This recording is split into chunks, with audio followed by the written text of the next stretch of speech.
இனிமே கண்ணை மூடிட்டு கடலை எண்ணெய் வாங்கலாம். ஏன்னா மந்த்ரா கடலை எண்ணெய் இதயத்தின் தயாரிப்பு. வறுக்க பொரிக்க ஏன் எல்லா சமையலுக்கும் மந்த்ரா தான். மந்த்ரா கடலை எண்ணெய், அபார ருசி, ஆரோக்கியமான உடல் நலம்.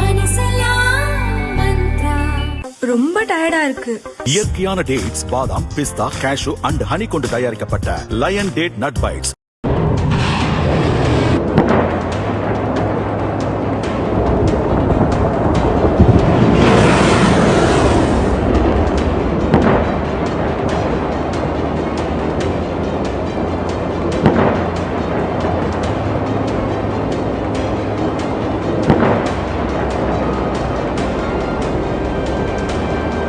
ஈரான் மீது அமெரிக்கா மற்றும் இஸ்ரேல் இணைந்து பிப்ரவரி 28ஆம் தேதி முதல் தாக்குதல் நடத்தி வருகின்றன.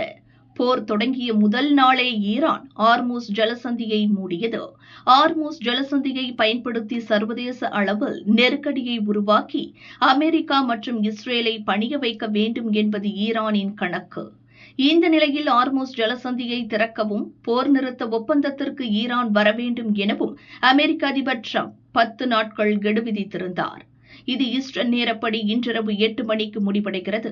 இந்திய நேரப்படி ஏப்ரல் 8ஆம் தேதி காலை 5:30 மணிக்கு முடிகிறது. அதற்குள் ஒப்பந்தத்திற்கு வரவில்லை என்றால் ஈரானின் மின் நிலையங்கள், பாலங்கள் மற்றும் உள்கட்டமைப்புகள் மீது கடுமையான தாக்குதல் நடத்தப்படும் என டிரம்ப் எச்சரிக்கை விடுத்திருந்தார். ஆனால் கெடு முடிவடைவதற்குள் ஈரானின் கச்சா எண்ணெய் ஏற்றுமதி தளமான கார் தீவுகளில் 50 இலக்குகள் மீது அமெரிக்க படைகள் தாக்குதல் நடத்தியுள்ளன. மேலும் ஈரானின் காரஜ் மின் விநியோக தடங்கள் மீது நடந்த தாக்குதல் காரணமாக அங்கு மின் விநியோகம் தடைப்பட்டுள்ளது. இது தொடர்பாக அதிபர் டிரம்ப் வெளியிட்டுள்ள அறிக்கை: இன்றிரவு ஒரு நாகரீகமே அழியப் போகிறது. அது மீண்டும் ஒருபோதும் உயிர் பெறாது. அது நிகழ நான் விரும்பவில்லை என்றாலும் அநேகமாக அதுவே நடக்கும். 47 ஆண்டுகால மிரட்டல், ஊழல் மற்றும் மரணங்கள் ஆகியவை இன்று இரவோடு முடிவுக்கு வரும். ஈரானின் மகத்தான மக்களுக்கு இறைவன் அருள் புரிவார் என டிரம்ப் கூறியுள்ளார். கார் தீவு மீது அமெரிக்கா தாக்குதல் நடத்துவது இது முதல் முறையில்லை. கடந்த மாதமும் கார் தீவை குறிவைத்து அமெரிக்க விமானப்படைகள் தாக்குதல் நடத்தின. இதில் அந்த தீவில் உள்ள ஏவுகணை நிலையங்கள் பலத்த சேதமடைந்தன. ஏன் கார் தீவு மீது அமெரிக்கா குறிவைக்கிறது என்ற கேள்வி எழலாம். இதற்கான காரணங்களை பார்க்கலாம். உலக நாடுகளுக்கு ஈரான் ஏற்றுமதி செய்யும் கச்சா எண்ணெயின் 90% இந்த கார் தீவிலிருந்தே செல்கிறது. ஆண்டுக்கு சுமார் 7 லட்சம் கோடி முதல் 8 லட்சம் கோடி ரூபாய் மதிப்பிலான கச்சா எண்ணெய் இங்கிருந்து ஏற்றுமதி செய்யப்படுகிறது. சரக்கு கப்பல்களை மிக எளிதாக நிறுத்தும் வசதி இங்கு உள்ளது.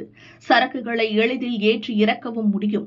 மேலும் எண்ணெய் கிடங்குகள் மற்றும் சேமிப்பு கிடங்குகள் இந்த தீவில் அதிகமாக உள்ளன. கிட்டத்தட்ட 3 கோடி பேரல் கச்சா எண்ணெயை சேமிக்கும் வசதி இந்த தீவில் உள்ளது.